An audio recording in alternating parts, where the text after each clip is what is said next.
Good morning, Nailistas. We are back with another commentary video. And in this video, I will be doing some spooky Halloween ombre nails that I saw on Instagram. And this video's purpose is solely for learning. And I do make a couple of mistakes. However, we learn from others' mistakes. So I will definitely call them out as I do them. And I can see some of the things that I do correctly, because I'm not all the way there. So I've been doing nails for 2 years practicing, and I got my license just this year. And school doesn't really teach you about designing nails. They don't really teach you too much about shaping. We just kind of touch on these things, but it's up to the nail tech to really practice and hone their craft. So these nails are coffin shaped. I shaped them already off camera. And I'm laying my first bead halfway through the nail, which is, I'm using Glam and Glitz. And Glam and Glitz is, their colored acrylic has different textures.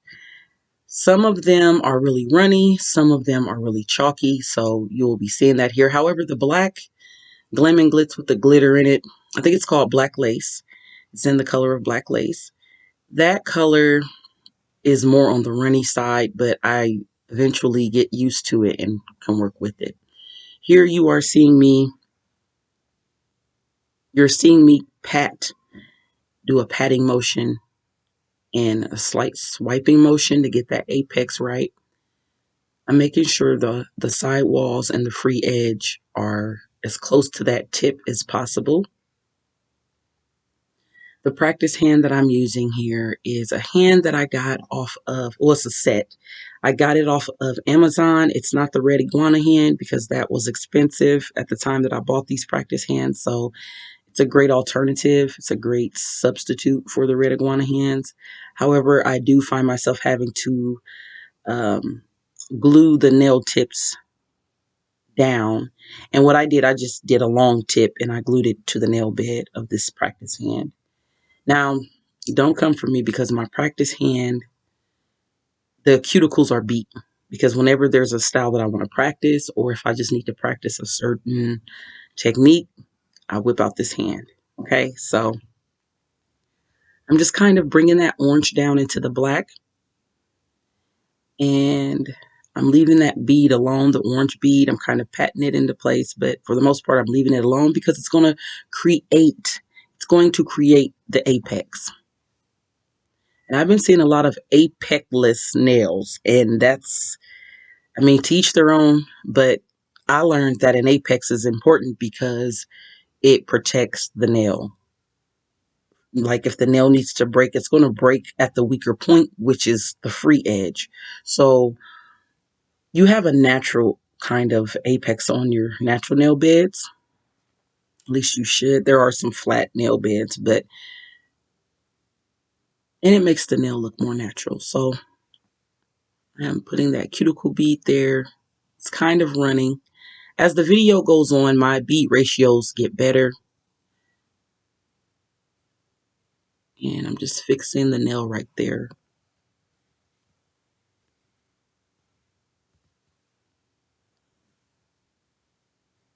And it looks like I'm flooding the cuticle, but I'm really not. Like I said, this hand, the cuticles are just ate up. They're all over the place. So I tried to go in and clip them and make them more even and more realistic. But each time that I do nails, I rip the nails off because I glued them onto this rubber hand. And it just kind of rips the cuticle part of the plastic hand. So one thing that I'm doing wrong here is adding multiple beads. You want to get your beads to where you're adding them on the nail bed, you're laying them, and then you are able to let them run and do whatever. But like I said, this Glam and Glitz, both of these colors are Glam and Glitz, and the black is runny and the orange was real rubbery. However, I like the consistency. And as time goes on, I get more comfortable with my bead ratio. So here I'm just filling in any spots where I see any humps or dips, and I'm messing with the ombre more, because to get a good ombre you have to make a middle color. It can't be two different colors, just kind of not blended. The blend is the important part. It's the important part of the ombre. So you need to make a third color if you're doing a dual color ombre. If you're doing a tricolor ombre, whatever ombre you're doing, it needs to fade into that next color. So that's that. Anything that you can't get without making the nail too thick, any shaping that you can't get, just file it later. We will be encapsulating these nails in clear, so that way I do not foul away my beautiful ombre work.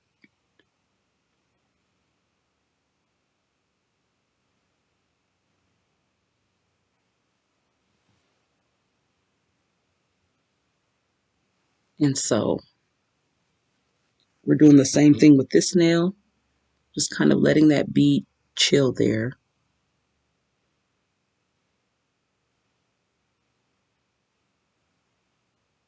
And that's how it's mainly supposed to be done. Now with ombre, you do have to go back and forth and, like I said, make that middle color. So I will be doing that here. I will be going back with the orange and then the black and then the orange, just to pull it over the opposite color to make that third color. Now, some colors you don't have to do it as much, but because black and orange are so different on the color wheel, they don't blend very well naturally. If I was doing like a red or a yellow, it would be easier to just pull that color. Okay, so I'm adding my cuticle bead here, pulling that orange down, and then I'm going to go back in with black. I'm going to make sure the cuticles are clean and everything like that. Your shape doesn't have to be perfect. It's just going to, the nail is just going to need some TLC when you go to file. That's all. I watched numerous videos on how to shape your acrylic, how to do acrylic, how to shape nails, etc. And I found some very, very helpful tutorials. So this was just me yesterday practicing, or last night rather. Today is October 2nd, Saturday, and I'm doing this voiceover. I intend on uploading this today as well. It takes so long for videos to upload, especially high quality videos where it's like in 4K or HD. Excuse me.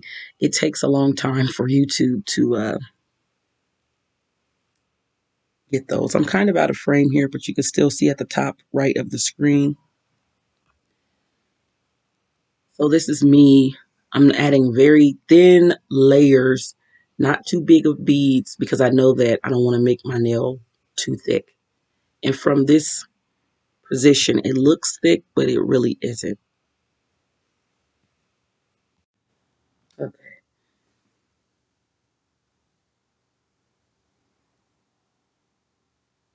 So now I'm working on the middle finger, and I may be out of frame for a little bit, but I do catch myself. And I recorded this on my cell phone, not my camera. This was a live that I did on Nailspiration on Facebook. And I said, hey, might as well come and convert this to a video for YouTube as well. So I'm not doing triple the work. So I'm laying that first bead. I can kind of tell you what I'm doing here. I'm laying that first bead and just making sure the sides, there I go, back in frame. Making sure the first bead is tapered to the side walls, the free edge, slightly wiping my brush, not pressing too hard. I'm lightly swiping my brush in a downward motion towards the free edge, towards the free edge. So you don't want to press too hard, just lightly. What I see a lot of people doing that's incorrect is dipping that brush. Sometimes you have to. With this kind of sticky and rubbery or even chalky consistency of acrylic, you kind of have to. If you know that you're going to go over it with some with some clear, then that kind of helps. But the reason being that we don't need to double dip our brushes, nail techs, is because it can cause product breakdown. It can cause the nail to break. You're not using the correct ratio when you do that. So, and I don't mean to put anybody on blast. I just did it. I do it often. When I am working on a real hand, I make sure that I don't double dip my brush in that monomer, because I do not want my client to get contact dermatitis, and I do not want them to wear nail that is not secure. So that's the whole reason for nail bead ratios. That's the whole reason for, the technique, is so that these nails and enhancements that we make are safe for the client to wear. So I am doing it to keep my brush clean. The size brush that I'm using is a size 14, my favorite brush. I use it on smaller nails. I use it on, it's like a good size. If you are using a size 8 brush, you're going to be making a whole bunch of baby beads, and you run the risk of having lumpy nails because you're making small beads. For me, the size 14 is like a universal brush. Like, I can use it on any size nail bead. I can ensure that I'm not getting monomer all over their cuticles and hands and fingers, and I can control the bead better. So my advice to you, if you are new to the nail game, find a size brush that works for you. Don't let anyone tell you what size brush to use, because if you go to school, they might try to tell you, oh, you need to use a 10 or an 8. An 8 brush, I use that to make flower petals. It's a design brush practically. I don't see how people can work with an 8 and do acrylic. That's a design brush. You make flower petals or 3D acrylic flowers with that. But as far as laying acrylic, a size 16 or 14 is my favorite. I know people, or I've seen people on YouTube use size 22 brushes and things like that because they're doing long nails, which it makes sense. So that way you can kind of drag that acrylic down further. When you're laying your bead, it depends on to the size of the nail, but when you're laying your bead, you kind of want to lay it and try to pull it down a little bit.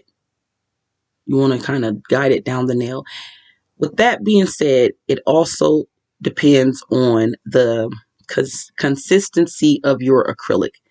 Is it an acrylic that is, kind of stays in place? Is it very runny? Is it like medium? That that type of, control, it depends on a couple different factors. The acrylic, yes, but mainly the monomer. The monomer that you're using, if it's fast curing, if it's slow curing, if it's like a medium curing system. So if you have some acrylic that you feel is very, very runny, like I find iGel Beauty, their dip and dap, you can use it as a dip or a monomer or a acrylic powder. Sometimes the consistency is very runny or very hard and chalky and it stays in place. Find a monomer that works. The best thing to do is use the monomer for that powder system. Sometimes we don't do that as nail techs because it can be costly. If you have some good monomer that you like, try it out and see. So that's what I'm doing here as well. I'm trying out a different monomer with the Glam and Glitz. I don't know if Glam and Glitz sell monomer. I've never seen any. If you know if they do, leave it in the comments. Let me know. But here we are mixing those. Y'all see that good ombre? It kind of looked like black and orange candy corn. But these were supposed to be coffin shaped. They don't look too coffin to me. They look more stiletto without the point. So that's why I am practicing this shape, because I get a lot of people wanting coffin nails. And I'm noticing too that different tips affect how the nail comes out once you, lay your acrylic or once you lay your polish. So these are mistakes that people make. More power to the people that, have only been doing it for a few months and they get it right out the bat. More power to those people. Me, I'm a visual learner, but I'm also a hands-on demonstrative type learner as well. So I have to get in there and do it myself. I have to at least try it, So I can't just watch something and say, oh yeah, I can do that. I have to trial and error that thing. So I'm brushing the black back into the orange, but I'm not pressing too hard. And ombre, there's a lot of people that just tell themselves that they can't do ombre, but it's really easy. Um, Turning that hand to get that thumb. Now that is a very good coffin shaped nail. Coffins are kind of wider at the bottom. They go in on the sides. The other nails look more ballerina, is what you would call those. So I think I clipped these tips with my craft scissors, and I cut the side walls too triangular. I went too far up the nail when I was cutting the sides. This one I didn't. I kind of went more off the corner, and I just cut each corner diagonally. So that is a perfect coffin shape right there. Okay. So we laid that orange or that black bead. Now we're laying the orange bead, and I hope y'all can see the consistency. It's a good consistency. Like it'll run, but it's not running all over the place. So that is called a medium bead. So it's equal parts monomer to powder. That's a medium bead. And that's what you want for a good, healthy nail enhancement. You want medium beads. You get dry beads for different things. You get wet beads for different things, but not too often do you work wet. It's mainly medium. So just practice your bead ratios. I know in school we had these eliminated nail papers, and we just practice our bead ratios on that. Also, the bead size. You need to know what size bead you need for your nail bed. You don't want to grab a big bead and you only need to lay, a small portion of product. So all of that. If you are a person that is absolutely, and I'm out of frame here, but if you are a person that absolutely hates doing acrylic, that's perfectly fine. There's so many different enhancements now. Use acrylic. You can use polygel, which is, ooh, that's beautiful. Polygel is already mixed in the container, but you do have to watch how much slip solution or rubbing alcohol you use on your brush, because some polygels will streak and have white streaks in them. Like Savolins is good for that. Like use too much. If you use too much alcohol or slip solution on your brush, you're going to have white streaks in your polygel. You don't want that. Those are beautiful. Other than the shape that I was going for, the thumb is perfect, but the rest of these look ballerina. So now we're going to go and do the other hand. And my timing is very good. It took me 15 minutes. Y'all watched me start from the beginning and doing 5 ombre nails. Now y'all about to watch me do the other. And I actually do this hand faster because I got in my groove. I don't lay acrylic too often. Most of my clients that I do are rocking gel polish. So I'm going to have a part 2 to this video as well. Y'all going to watch me finish and complete out the nails. I'm going to lay the clear coat, or the clear acrylic on top of these. You're going to watch me lightly foul. And I want to show how I am not fouling so much because I laid those beads, even though I'm doing ombre. And it can be tricky doing an ombre and making sure your beads are smooth. With the ombre, when you're laying those mixing beads to make that middle color, you're not really laying builder beads. You're laying just, it's like you're coloring the nail. I was told in the first nail school that I went to that acrylic is simply just to color the nail. No, you can build whole nails. It's acrylic. It's not just like polish. It's acrylic. So that was incorrect. But yeah, you want to make sure that when you're mixing the two colors, you're not using big beads. Y'all see that cuticle bead? I kind of flattened it out.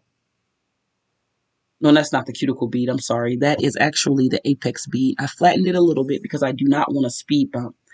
And I look at a lot of these nails that I was, on Instagram, what have you. And they have where the cuticle bead is really flat and flush to the cuticle, but then there's this hump that goes up, especially with C-curved nails. It looks cute, however, it's incorrect because I was building my nails like that when I first started out, and I thought they were cute, but my teacher was just like the first teacher I had, which told us a lot of incorrect things, but she was correct about this. Uh, that is a hump. That's not an apex. That is a speed bump. So she made me take it off and start over. She made me take my nails off my hand and start over. And I'm like, this is how the girls are wearing them. But no, you don't have the speed bump. And I'm not here to criticize anybody's work. I'm just saying, you know, that's not how I lay my cuticle beads. The cuticle bead should be flush. It shouldn't be flat, but it shouldn't be a big giant mountain either. And I mean, y'all like it because these people get millions of, thousands of millions of likes and clicks and stuff on their Instagrams and on their TikTok videos and things like that. But it's not correct. And I'm not using a lot of product, but however, y'all see my napkin at the top right of the screen. It's pretty nasty. That's because the ink. Black is just a color that transfers a lot. And I am wiping a lot of my orange off. Okay, so this is going to be the middle bead. I need that finger to move. There we go. This is going to be the middle bead, that mix, to make that kind of blacky orangish color. Now, when I did this, on a different note, when I did this, I had two different monomers. I had two different monomer jars because I did not want to taint the orange. So whenever you're doing an ombre with black or a really dark color, really whenever you're doing ombre, I say use two different dapping dishes for your monomer.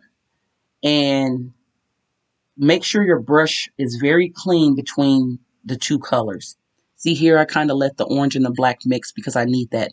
I need that. So when I lay my cuticle bead, it will be orange. And I will make sure the brush is clean. I'm not in frame so y'all can see how I'm cleaning my brush. But there goes that orange bead. And I'm mixing that into that kind of mixed bead. These nails turned out beautiful.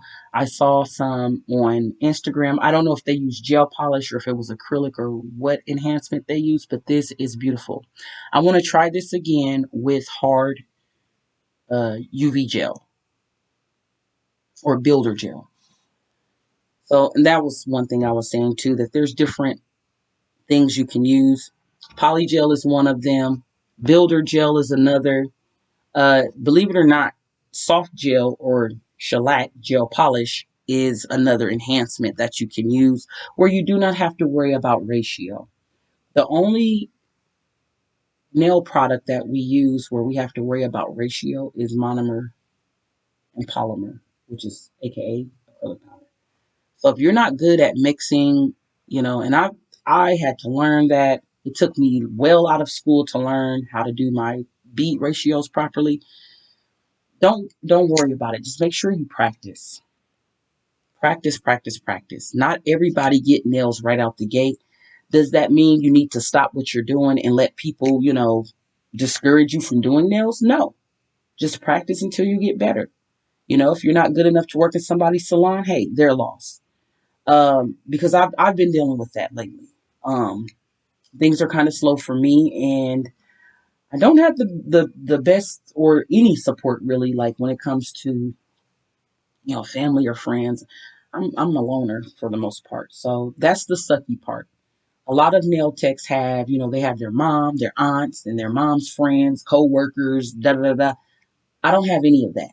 So I am really, really, really reaching out to strangers. And the reception that I've gotten from them, it's honest because they don't have nothing to lose. They don't know me. I don't have people that love me and don't want to hurt my feelings, you know, telling me, "Oh, you're great." No, I'm getting the honest, stone cold truth, because these people don't have anything to lose. Like they're like, "I don't know you. I'm going to tell you if your stuff is whack." So that's all the more reason for me to practice and stay on top of it. Okay. Shouts out to the people that, their moms, you know, and parents and family members refer people to them. Nothing wrong with that. Not hating. I'm just saying everybody don't have that. Especially if you're someone that lives in a new city, maybe you moved and you don't know anybody. That's okay. You can still do it. I'm here to say that you can still do it. Now, me, I'm in my hometown, born and raised. A lot of my good friends have moved on to better places and bigger things, so they're not here. So them referring somebody to me, I mean, they could refer people that they know back here, but they're not going to do that. It's kind of pointless for them to refer somebody because they're not here themselves. And word of mouth is the most effective marketing strategy. So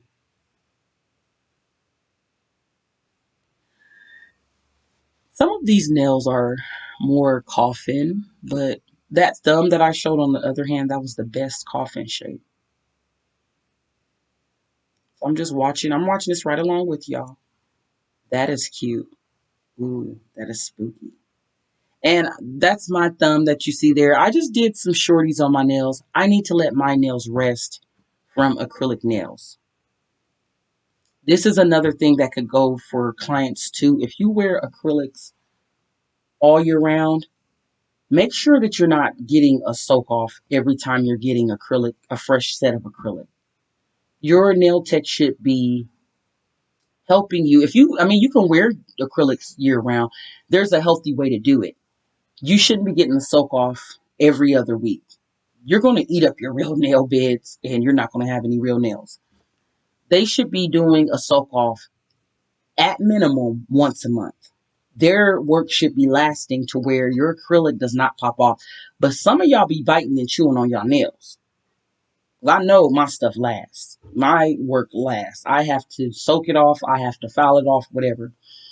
This time last year, maybe a nail or two here would pop off. But when I first started last January 2020, my stuff was popping off the next day because I wasn't prepping the nail. I didn't know. Okay. I caught myself watching some YouTube videos and then buying some products and trying it out myself.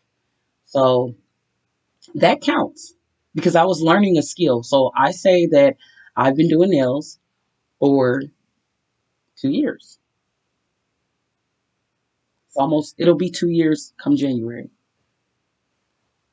In that time, I've gone to school twice, gotten my license, and I built some clientele. I've also worked in a couple different salons or been to a couple different salons. I've done nails in 3 different salons. Um, didn't stay very long at the first salon that I went to. I'm not a fan of people stealing my things, but I've talked about that already in previous videos. So same thing here. And this finger or this hand, I worked from the pinky in, and that's what they tell you in school in the book is to work from the start with the pinky. I think on the right hand. I don't even remember, but you kind of can do what you want to do. They tell you that in school for test purposes because it may be on your state board, but you can kind of do like I don't see the significance of starting with the pinky, really. Maybe because it's the smallest finger, and then if you mess up on a design such as ombre, for example, it's easier to take off. Maybe that's why. But sometimes I'll start with the pinky just because I'm so used to it from going to school and from practicing. Um, but I wouldn't start with the thumb because you got to turn the hand over, you know. So all that stuff will run to the cuticle. Do the thumb last. I love this orange. It's like the perfect Halloween orange. And I'm using the belly of my brush, which is the middle of my brush, just to kind of pat lightly. That did not mix for me, did it? Watch how I fix this though. It didn't blend too well, so I'm laying really thin layers. I know y'all cannot tell because it looks thick on the camera, but it's not. I'm going to actually show y'all how thick my nails are, or how thin rather my nails are.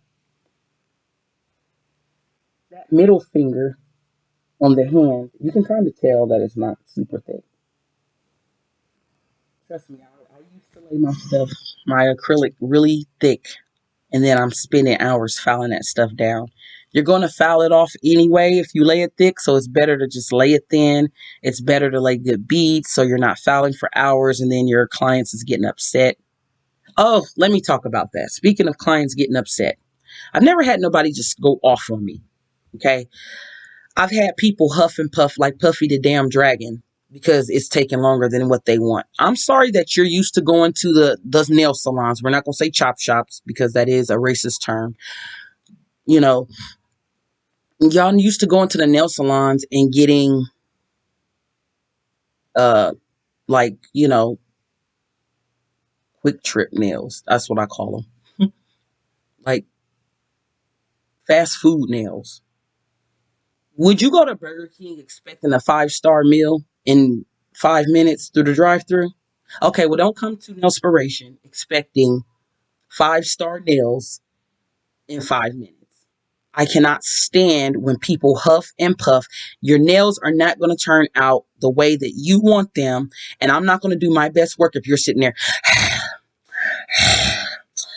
and not turning your hand right and you're on your phone and this and that and the third. Like, I get that from younger people that I do their nails, but the older folks, y'all know who you are. Don't do that. Y'all can go to, whoever else, the people who names change every day. Yeah, y'all can go to them and, no shade. Their names do change every day. One day they're Kim, next day they're Tony, next day they're, I don't know. But, y'all can go to those salons because it's different. I like to tell people that I am a home nail tech because I am in my home, in a space that I designated out of my home, and I can take the time. I am by appointment only, and that is for a reason. When you go and book with me, each service has a time about how long it takes me, because I time myself, because I do these videos, how long it will take me to do each service. If you do not have the time, then pick a service that fits your schedule. Or better yet, get the service you want, but book it in a time to where you're not pressed. If you want ombre nails and you think you're going to get that done in an hour, it's going to at least take me 2 hours, because I'm including time for filing. And I'm not going to rush myself because I'll be able to get this done quicker with the more practice, with, the more practice that I'm exposed to, I'll become quicker. And I'm even, working on it outside of clients like I am doing here for this content. So please do not come to me if you're Puffy the Dragon and you want to blow your breath in my face. I will ask you to leave politely. Go to a salon and have them finish this, see what they say. Because a lot of salons don't even offer blinged out nails because you don't make a lot of money from it. Doing the crazy design nails. And now there's some people, home salons, that charge, what it's worth. $200 for some blinged out nails, which that's great. That's awesome. But in a salon setting, doing these type of nails, this is why a lot of salons don't do them, because they're cheating themselves by doing one set of blinged out nails versus doing a manicure pedicure in less the time and more money. So, for example, say somebody charged $75 for these ombre nails. Well, in the time, and it takes 2 hours. In this time, they could have had a manicure pedicure, $50 for each, and made $25 plus a tip. You see what I mean? So clients don't understand this type of stuff, and I get it. Y'all don't understand it. I didn't understand it when I first became a nail tech. I didn't understand it when I was a customer. But now that I make a living off of this, I understand it. So be thankful that somebody is willing to do the drastic Instagram, aka quote unquote ratchet nails. And I don't believe that they're ratchet. I believe it's artwork and people can express themselves. Everybody don't like boring corporate Karen nails. Yes, I went there because that was very offensive what that person said. So it's like, okay, it's artwork. And honestly, the Cardi B nails, I've seen other races wear nails. It's not just a black thing. It's not just a Mexican thing. It's not. So people show their true colorlessness. Ooh, did I say that? When they open their mouth. Yes, I did. But it is what it is. Anyways, I love the artwork. Those that have the long, beautiful, clickety clackety nails, I love it. I can't always wear them, unfortunately, but when I can, I put them on, and yes, I wipe my ass just fine.